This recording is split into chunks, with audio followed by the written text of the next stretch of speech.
So first, welcome everyone to Drisha's full programming. And this is the fourth part out of a six-part session course on Abraham Joshua Heschel, Human Dignity as a Divine Concern by Dr. Dror Bondi.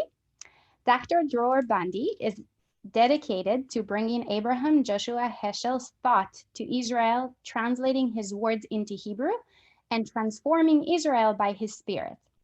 He holds a doctorate in Jewish thought from Bar Ilan University and is a popular lecturer in a variety of institutions, especially at Machon Kerem of the David Yellin College of Education. Dr. Bondi lives with his family in the community of the Orphan Kibbutz Beit Israel in Jerusalem, a community of religious and non-religious Jews who unite together in social and spiritual activism. And now, without further ado, I'll turn this to Dr. Bondi. Thank you. Thank you very much.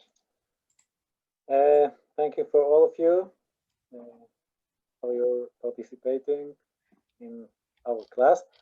In the last three previous classes, I introduced Heschel as a person, I talked about his life, and we read two famous speeches of him, one about racism and one about inter-religious dialogue, in which we saw implications of his understanding of human dignity.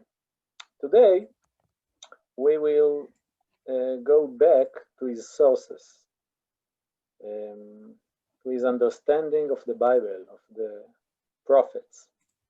As you know, I believe, one of his famous book, a very large book, more than 500 pages in English, is his interpretation about the prophets of Israel, about the ancient prophets of the Hebrew Bible.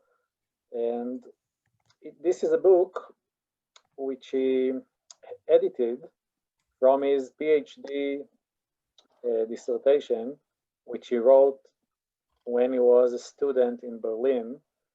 In fact, when the Nazis gained the power in the yes, just before he escaped from Germany to the US. The dissertation was published on 36. It's a very difficult time, as you know, in Europe, in Germany. And when he came to the US, he put it aside, but in the end of the 50s, he decided to edit it and translate it into English. And then on 62, he published it as his book, The Prophets, in English. And today we will try to understand the source of his understanding of human dignity as he understood it from the Bible, from the prophets of Israel. Let's start. I'm sharing with you our sources for today. I will start with a short autobiographical saying of Heschel, which was published several months after his death. And I think that he sent it before he died, and then it was published after he got his heart attack. Does someone want to read the first quote from his article, The Reasons for My Involvement in the Peace Movement?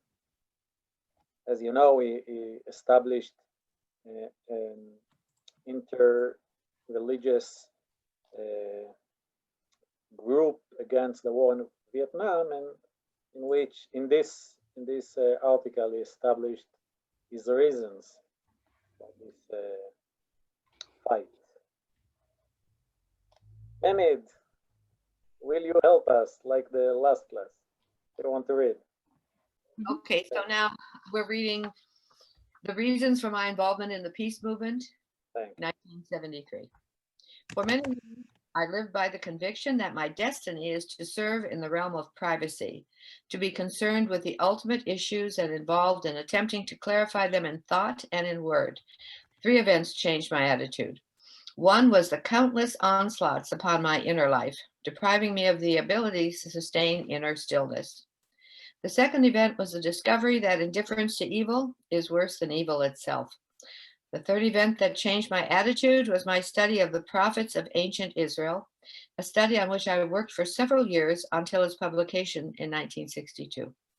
From them, I learned the niggardliness, we don't use that word anymore, of our moral comprehension, the incapacity to sense the depth of misery caused by our own failures. The more deeply immersed I became in the thinking of the prophets, the more powerful it became clear to me what the lives of the prophets sought to convey. That, morally speaking, there is no limit to the concern one must feel for the suffering of human beings. Okay, so thank you. So this is Heschel's witness, testimony Yeah. for his how this book changed his own life. What your favorite line from this text? It's very powerful, right? How did this book, The Prophets, change Heschel's life? What do you say? Asked about what is my favorite line? Here, from the reason for my involvement. That jumps out at me as always pertinent is his second event was the discovery that indifference to evil is worse than evil itself. Yes, this is also what? I've been thinking about that concept a lot personally in today's environment. Yes, yes. And in fact, in this book itself, he wrote a lot about the indifference of the prophets to what happens in ancient Jerusalem in their time, and how they felt that God himself is an indifferent person. Thank you. Okay, so if I could point quickly to something else that yes. Toward the end of the paragraph where it says no limit to the concern one must feel, and I look at the English in no limit, and I think of the Ivrit, which is Ein Sof, which to me, might be a nice parallel there, because we are talking about the divine. Interesting note. Thank you. And yes, God, the Ein Sof, yes, the eternity of God makes us with no limit to the concern that we should feel for the suffering of other human beings. Yeah, thank you. Interesting. Yes. It says must feel. Yes, thank you. Thank you. So I also want to add one other thing, and it's a small correction to an understanding of a word. So niggardliness has nothing to do with the word that we don't use anymore. This has it's a word that means stinginess. I know, I understand that, but it also still is not a word we use, only because of. Oh, actually, it is a word that we still use. It's just it sounds the same. In any case, I think that the point that he's making though is that the limit of our ability to see what is caused by things that we do or don't do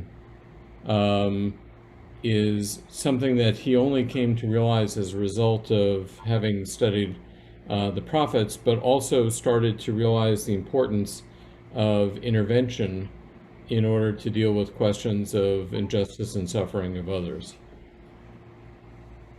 Yes, yes.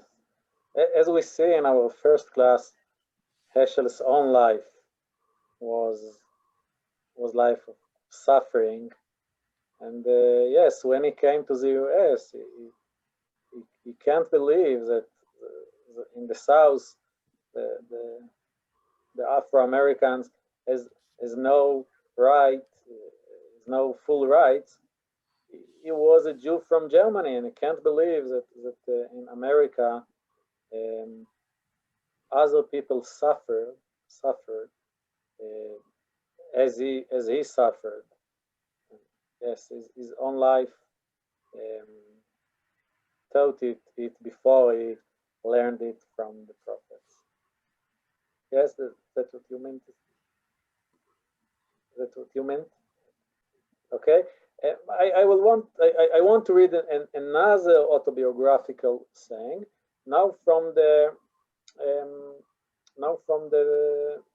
introduction of this book, The Prophets, in which Heschel explained why he chose this subject for his PhD dissertation.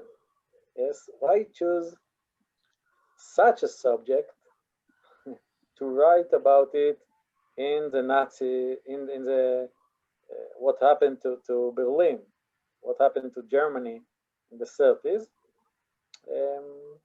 Anyone wanted to read it for us in the academic environment? Does someone want to help us? I can help if you'd like. Oh, thank you, Evie. Thank you. In the academic environment. Okay. In the academic environment in which I spent my student years, philosophy had become an isolated, self-subsisting, self-indulgent entity, a ding and sitch, encouraging suspicion instead of love of wisdom. The answers offered were unrelated to the problems, indifferent to the trivial of a person who became aware of men's suspended sensitivity in the face of help me with that word. Stupendous challenge. Indifferent to a situation in which good and evil became irrelevant, in which men became increasingly callous to catastrophe and ready to suspend the principle of truth. I was slowly led to the realization that some of the terms, motivations, and concerns which dominate our thinking may prove destructive of the roots of human responsibility and treasonable to the ultimate ground of human solidarity. Would you like me? Please, another paragraph, thank you. One more. Okay. It was the realization, that's okay. It was the realization that the right coins were not available in the common currency that drove me to study the thought of the prophets. Every mind operates with presumptions, suppositions. Off premises, as well as within a particular way of thinking. In the face of the tragic failure of modern mind, incapable of preventing its own destruction, it became clear to me that the most important philosophical problem of the 20th century was to find a new set of presuppositions or premises, a different way of thinking. Thank you so much. Wow. Do you understand why you choose to write about the prophets in the middle of Berlin? No. Because he tried to escape from Berlin. He tried to find another perspective. How can, as I explained, he left his religious home in Warsaw and came to Berlin to study philosophy, and suddenly Berlin became Nazis. So he was shocked, And in the middle of Berlin, he looked for another perspective. So he escaped into the Bible in order to find there a new set of presuppositions and then come back to the Western civilization and trying to help the Western civilization to save itself. Yes, in the face of the tragic failure of the modern mind to save itself, Heschel felt that he had to go to another far place, to the consciousness of the prophets, in order to find there another perspective. What happened to us, the Western people, that we become such? What is the most powerful saying here? Such callous to catastrophe and ready to suspend the principle of truth. What happened to us, the Western civilization? What happened to us, people who educated in a very good schools, who educated to believe in truth, who educated to believe in the values of democracy, like Germans? What happened? What happens that the German society choose such a leadership, and Heschel felt that he came to Berlin to look for the truth, for the academic perspective, and something growing here, something growing in Berlin. The Germans, the Western civilization, suspend the principle of truth and become indifferent to a situation in which good and evil become irrelevant. Yeah. This is reason to write about the prophets. He's also he's also indicting the study of philosophy as being abstract, detached from the realities of the world, really not and insensitive to what was happening to the world, and it enabled it to become a basis upon which, because some of those involved in German philosophy at the time become enamored with or become the foundation of some of Nazism. And so in certain ways he's saying you can't have this antiseptic view of philosophic thought that's completely devoid of understanding good and evil, because those things do exist, and that he had to return to studying the prophets, which is not necessarily a purely philosophical exercise, in order to be able to find a new way of thinking about the world. Yes, thank you very much. He used here a term from Immanuel Kant philosophy. It's a hint, the famous German philosopher, and maybe other hints to Nietzsche, of course, to maybe do you mean to Martin Heidegger, right? This is the what? Exactly. Yes. I believe that, like most of the students in Berlin, he admired Heidegger and suddenly was shocked to discover that this admired philosopher became part of the Nazis and became supporter of Hitler. Well, what's interesting about his reaction is, in contrast to one of Heidegger's students, I just blanked on her name, who spoke about the banality of evil in response. Oh, Yeah. no, So yeah. Hannah Arendt's reaction to Heidegger and Heschel's reaction to Heidegger are very, very different. That's Right. Yes. This is the alternative that he looked for. This is the alternative that he looked for in the Bible, in the prophets. Now we will continue into the book, and we will see how he understood this alternative. Why he thought that the consciousness of the prophets is a new source for solidarity. Does someone want to read the next quote? The fundamental experience? Sure. Yeah, thank you, Brian. The fundamental experience of the prophet is a fellowship with the feelings of God, a sympathy with the divine pathos, a communion with the divine consciousness. The typical prophetic state of mind is one of being taken up into the heart of the divine pathos. Sympathy is the prophet's answer to inspiration, the correlative to revelation. The emotional experience of the prophet becomes the focal point for the prophet's understanding of God. He lives not only his personal life, but also the life of God.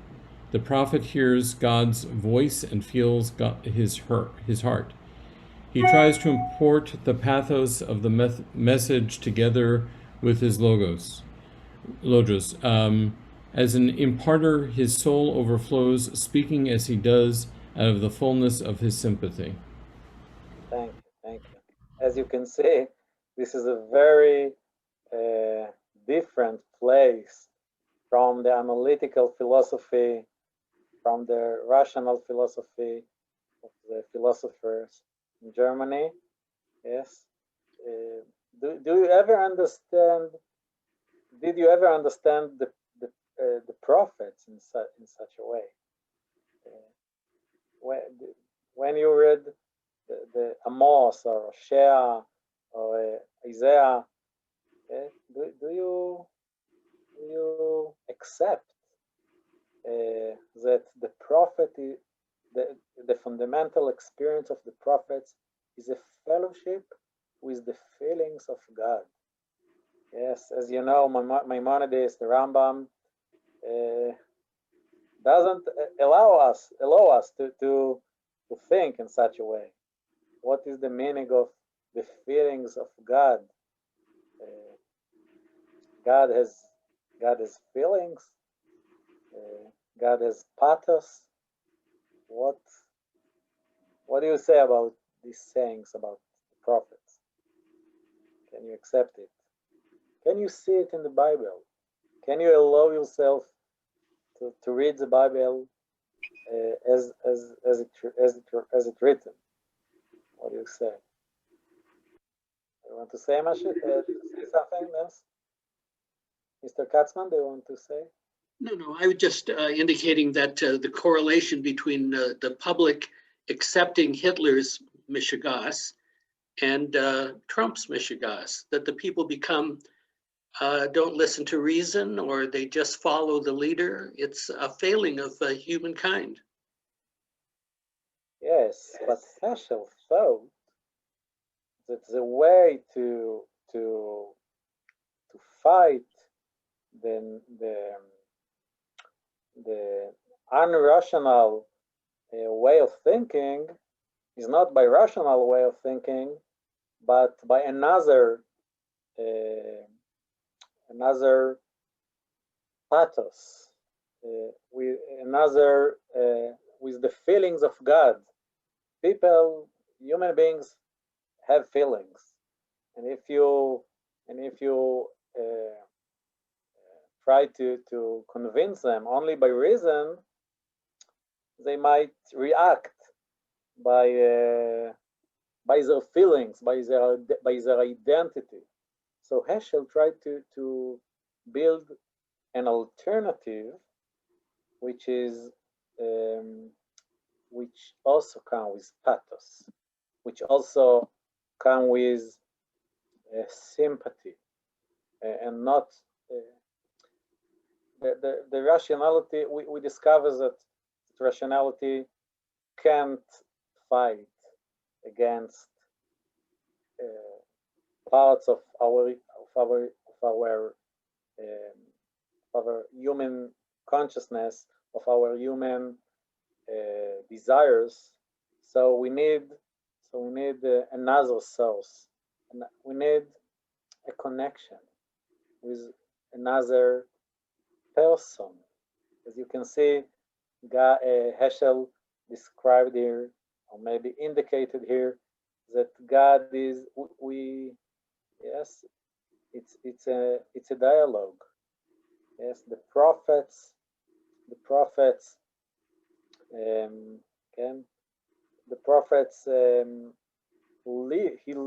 live not only his personal life, but also the life of God. This is the sympathy. Yes, the sympathy is to be with the pathos of the other. It is the opposite of indifference. Indifference is to live only by your own feelings, and the prophet can't stand against God's feelings that God shared with him, and he responds with sympathy. This is very different kind of consciousness than what Heschel saw in German. Could you talk about the difference between Heschel's view of the prophets and what would have been more established view of the prophets? Yes, the established view of the pathos of the prophets since Maimonides is that the prophets are another kind of philosophers. Yes, when you read the vision, Maimonides taught us to interpret the prophet's vision as by method of how do you say it? Analogy, by a method of how do you say it? I forgot the word. Tell me in Hebrew. Thank you. I found it. Allegory. Yes. Oh, allegory, right. Allegory. Thank you. The prophets, Maimonides taught us to read the prophets' visions as allegories, and this is why the Bible lost its effect upon us, because yes, we try to think what is the rational message of the prophets, and Heschel wanted to put Maimonides aside and try to read the Bible in a methodology that will affect us, that will help us meet the prophets as they were. I answered your question, Brian? And how was his view received among his contemporaries? Yes, it's not easy to answer this question. If you know Rabbi Eliezer Berkovitz, he wrote a very critical essay against this book, and he hinted that this is a Christian reading of the Bible. How can you let yourself to speak about the feeling of God, etc.? And so it wasn't easy for Heschel, but indeed Martin Luther King loved this book. So Heschel was lonely in the Jewish community. It was too much for the Jewish community to read such an interpretation of the prophets, but for someone like Martin Luther King, it was, wow, this is my way of speaking. I am also a man of pathos. If you know, I should know his famous speech, I Have a Dream. In this speech, he used one of Heschel's translation of Amos, unique translations of Heschel in his own speech. He quoted Amos in I Have a Dream, and this translation of Amos he took from this book. So it was complicated. Let's continue to read here a small paragraph about Amos. Now we get into Heschel's our topic. How Heschel learned from the prophets a new understanding of human dignity. Yes, does someone want to read? Did Amos? Anyone? I could read. Thank you. Did Amos speak as a champion of ethics? Was it in the name of the moral law that the shepherd of Tekoa left his sheep to proclaim his message in Samaria? Amos insisted that it was God whose call he followed and whose living word he carried. There is a living God who cares. Justice is more than an idea or a norm. Justice is a divine concern. Yes, this is the alternative. This is the alternative. Justice is more than an idea or a norm. Justice is a divine concern. Not only divine law, not only divine commandment, but Amos felt that justice is a divine concern. Yes, this is the alternative. To feel human dignity, to feel justice as something that God cares, cares for. Yes. Let's read another paragraph, much more complicated, in which Heschel tried to explain it. Barry, do you want to read another paragraph? Why should religion? Yes. Why should religion, the essence of which is worship of God, put such stress on justice for man? Does not the preoccupation with morality tend to divest religion of immediate devotion to God? Why should a worldly virtue like justice be so important to the Holy One of Israel? Did not the prophets overrate the worth of justice? Perhaps the answer lies here. Righteousness is not just a value, it is God's part of human life, God's stake in human history. Perhaps it is because the suffering of man is a blot upon God's conscience, because it is in relations between man and man that God is at stake. Or is it simply because the infamy of a wicked act is infinitely greater than we are able to imagine? People act as they please, doing what is vile, abusing the weak, not realizing that they are fighting God, affronting the divine, or that the oppression of man is a humiliation of God. He who oppresses a poor man insults his maker. He who is kind to the needy honors him. Thank you so much. What do you say about this paragraph? Okay, can you see the alternative? Can you see the alternatives that Heschel tried to suggest to us, the Western civilization? Is he suggesting that God intervenes on our behalf, or that God actually wants us to act justly, but he doesn't actually intervene? I'm thinking of the Holocaust, of course. Thank you.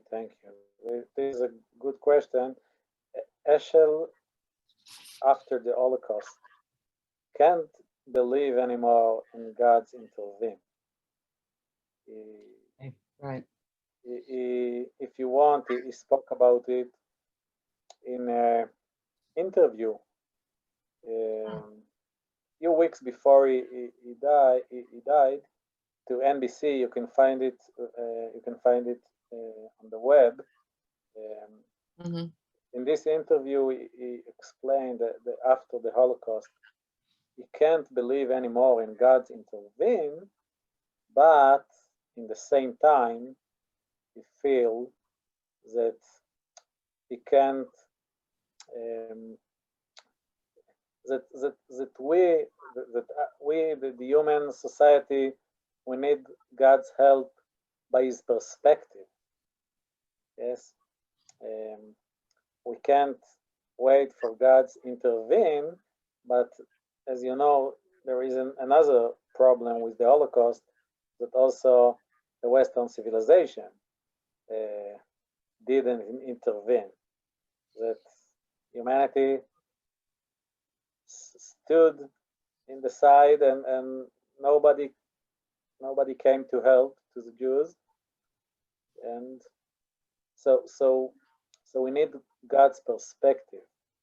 Something in our Western civilization is sick.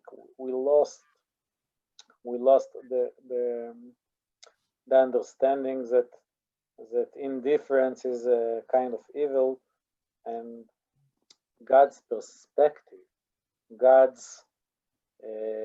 this is the prophets. They felt God's feeling.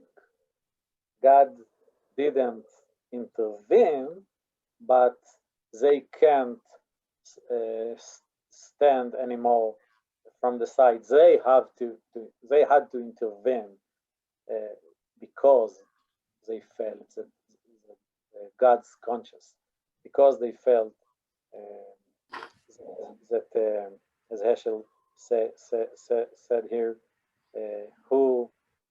he who oppresses a poor man insults his maker. Yes.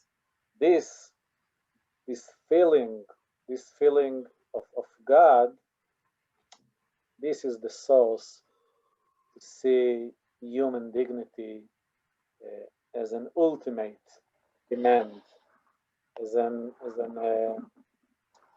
something that God cares for. Anyone else? Yes. I have a thought I'd like to share. I'm thinking about Abraham's exchange with God at the destruction of Sodom, in which he is really pushing God to be, his insistence that God at essence is just. And he is in a sense expecting that, I think, to be accompanied by some kind of interference, some kind of, God's actions have to reflect the fact that he is the God of justice. Mm. And yet, in the end, Abraham loses that battle on a certain level because he just has to walk away. There's a point at which God is not willing to interfere. It struck me now that there's some kind of resonance there. Yes, but Abraham had he was sure that God can't act injustice. Yes, as he said, "Hashofet kol haaretz lo ya'aseh mishpat." You told me, I learned it from you, God, that justice is your way.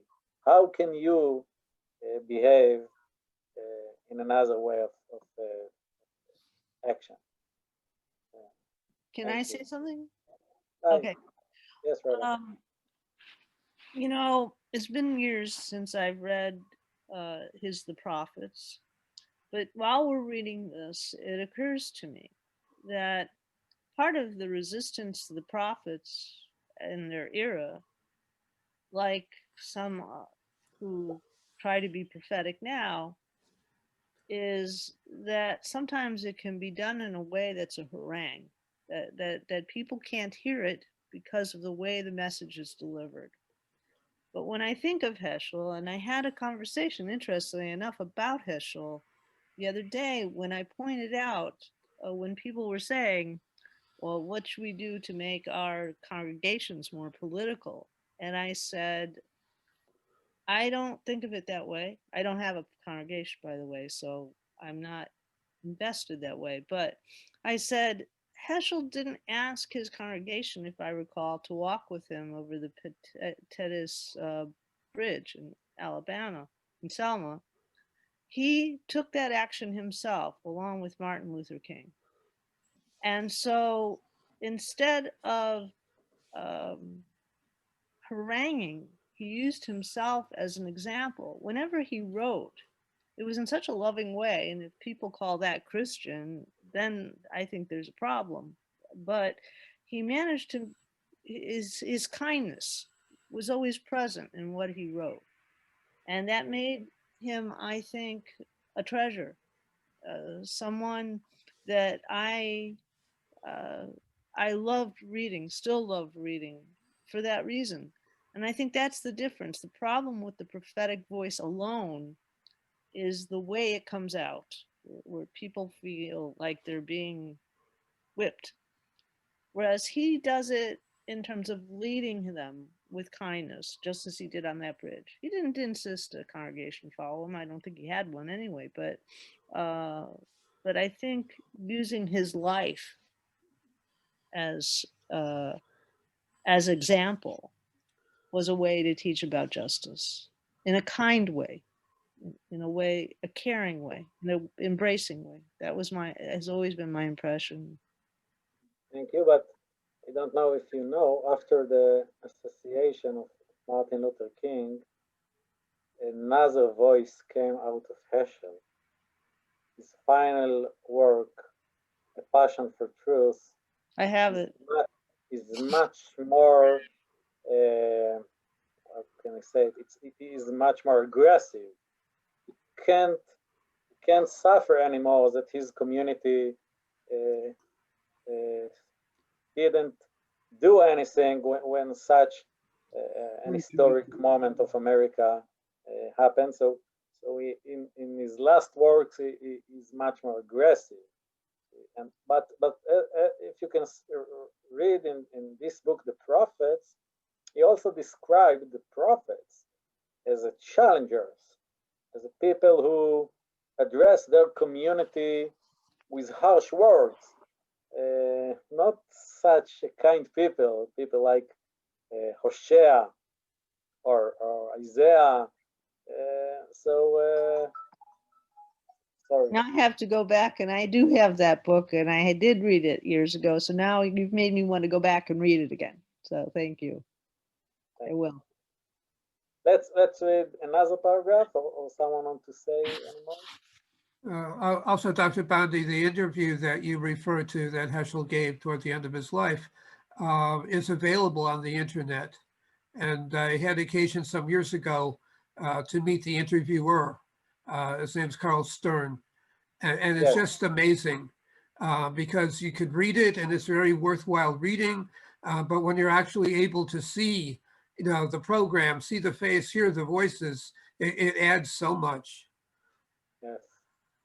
Yes, and also in this interview, you can see him that he can't sit in his place. He have to say, you have to make the effect on his congregation. Yes, about on all the people who look in his interview in TV.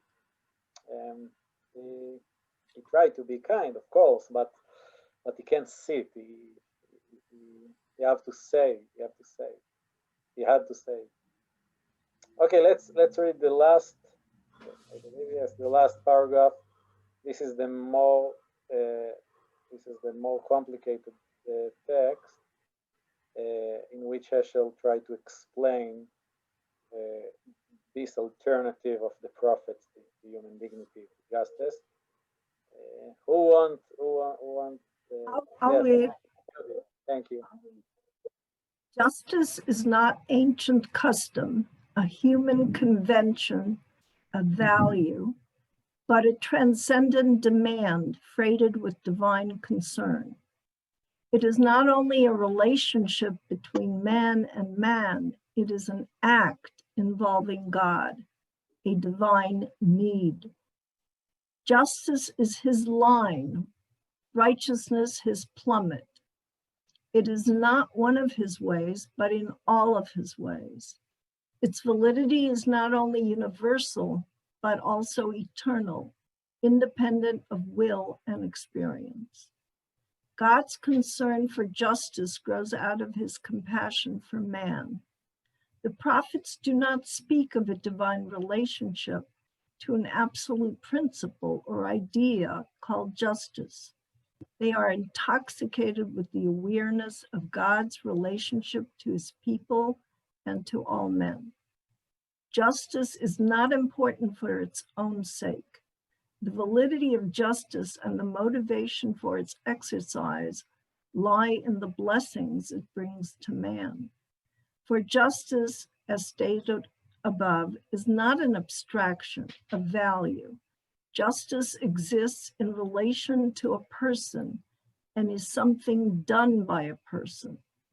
An act of injustice is condemned, not because the law is broken, but because a person has been hurt. What is the image of a person? A person is a being whose anguish may reach the heart of God. Quote, "You shall not afflict any widow or orphan. If you do afflict them and they cry out to me, I will surely hear their cry.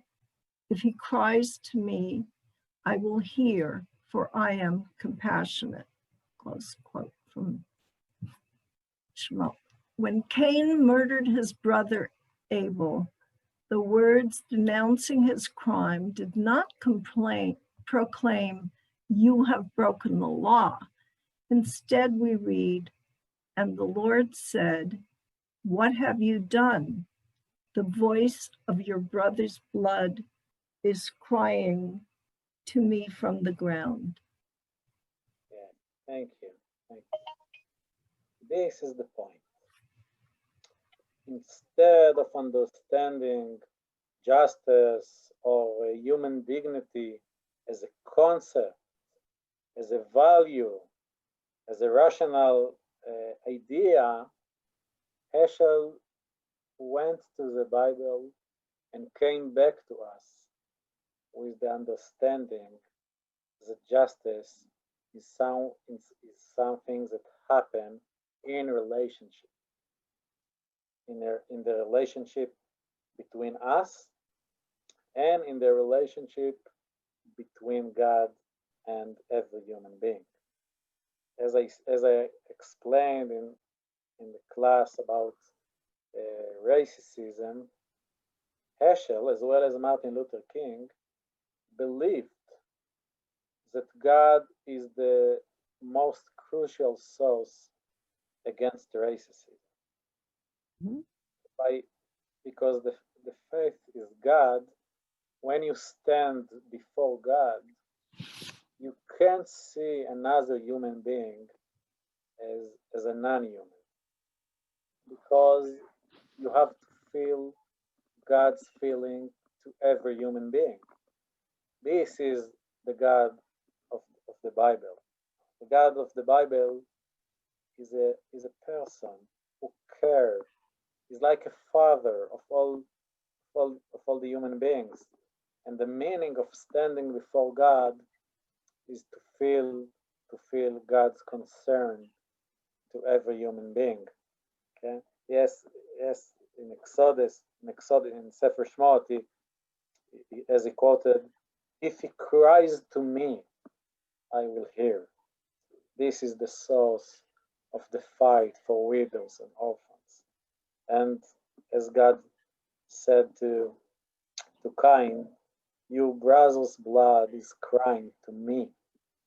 You should see another human being from this perspective of relationship.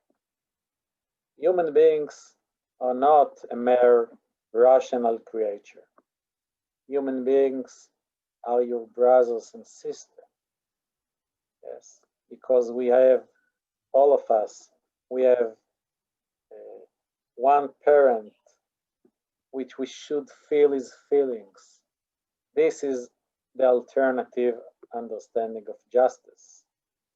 The source of the most powerful understanding of justice is this relationship between us and between God to all human beings. What do you say? Isn't that what I was trying to express about Heschel himself? That when I read this, it's the man it's also reflecting, who can see this in the prophets. Whereas many, when they read the prophets, they hear the harangue. Here he's seeing love. Here he's seeing compassion, and he's trying to show that aspect of the prophets. It's also a reflection of him. That was the person who, I'm going to watch the interview. I pulled it up just now so I can watch it afterwards. But I think that's the beauty of so much of what he's written is that even his book Shabbat, it shows love, it shows relationship, and that's what he's about. Yes, but as you know, in the Bible, God also a lot of time very harsh. God himself. Granted. God himself can be very, how do you say, coerce. Yes, what is the word? Absolutely true, but that's what I'm saying. He's trying to go another side. So Heschel dedicated a chapter in his book, The Prophets, to God's, what is the word for kas, zam, how do you say it in English? But God's angry. Yes, he dedicated a chapter to explain that the prophets always try to explain that God's angry stems out of his love. Right. As we know, as a parent, I believe, as a parent, I have to say that you're angry at your kids not one time in your life, but I hope that my anger not came from my egoistic place against my children, but because how deeply I care for them, and in this way Heschel tried also to explain the anger of God in the Bible. Thank you. Yes, what? I was just wondering, is he saying that a human offense against another human is also an offense against God? Of course. Yeah. As you know, when your kids hit each other, you can't suffer it in your stomach. Do you have this feeling? Yes. Yeah. You can, and this is the source of our love to our brothers and sisters. Our parents' perspective upon us, that we know that when I hit my brother, it's not only affect him, but also affect my own parents. And in this way, Heschel explained the important role of God in the understanding of this powerful way of thinking about justice. Yeah. Anyone else want to say, to comment, to ask? We have 2 minutes. I'm thinking about how difficult this can be to take on in your own life. And I'm particularly struck with our current society's condition, where each side condemns the other out of self-righteousness, perhaps. It's very hard to let go of that and find the image of a brother in someone who is doing something that you find to be greatly apprehensible. Yes, but I believe that also in your own family, you don't know if someone there vote for the other party, but when your brother or sister choose such a thing, you still love him, and this is Heschel's suggestion to us as humanity, to not to come from an ideological thinking, and by this ideological thinking to hate other, but to remember that the source of our values is our love to each other, our solidarity. And this is why we have to speak with others. We have to find a way to live together. We have to find a way to unite the family of our nation, the family of the humanity. And this is not easy. This is a demand. Yes, it's not easy, but this is his suggestion to cure humanity. Has anyone heard of the sustained dialogue? It's a method that's been used in various conflict situations. I heard it described by the president of Oberlin College, who managed to fix them. It's a matter of, the whole idea is to listen, not to change. So you bring people together of different opinions, and sometimes really different opinions, and they learn to listen to each other, and they come together on a regular basis. And eventually it's possible for each to see the humanity in the other. And it apparently has a success rate, but it's called sustained dialogue. And it's worth looking up online, and it's worth looking up the reference and the training and the whole thing. It's very effective, even if you just do it in your personal life where you meet someone who is just saying something that you really hate. You still basically just sit there and listen and question, like, what did you say? Did you mean this? Did you mean, but not in a rude way. It's hard to do, but it really is very successful. It really works. What can I say? Thank you. But if I can add, what Heschel tried to help us to understand that not only to respect the other, but to come from a state of mind of solidarity. Exactly. Not only respect, but to feel God's feeling to all the human beings. I think it sometimes does happen in some of these groups. I don't know. It's worth looking into. We have to finish, and I am thank you so much for all of you for your participation, and I hope to meet you next week. Thank you, everybody. Thank you so much. Thanks a lot. Thank you. Thank you so much, Dr. Bondi. It was such an interesting class. I'm looking forward to next week. Thank you to everyone who joined us today on Zoom, on Drisha Live, on Facebook. We are going to continue our full programming on Sunday at 10 a.m. with the fourth part of a multi-part series by Rabbi David Selber. It is called Your Name Shall Be Great, the Abraham Narrative. In addition to this class, we have many more classes happening right now. You can find out more information as well as the registration links on our website at www.drisha.org/classes, or watch live at www.drisha.org/live. Thank you again, Dr. Bondi, for this opportunity to learn with you. And for everyone who attended, we hope to see you soon at one of our upcoming classes at Drisha. Have a wonderful day, everyone. Thank you. Thank you.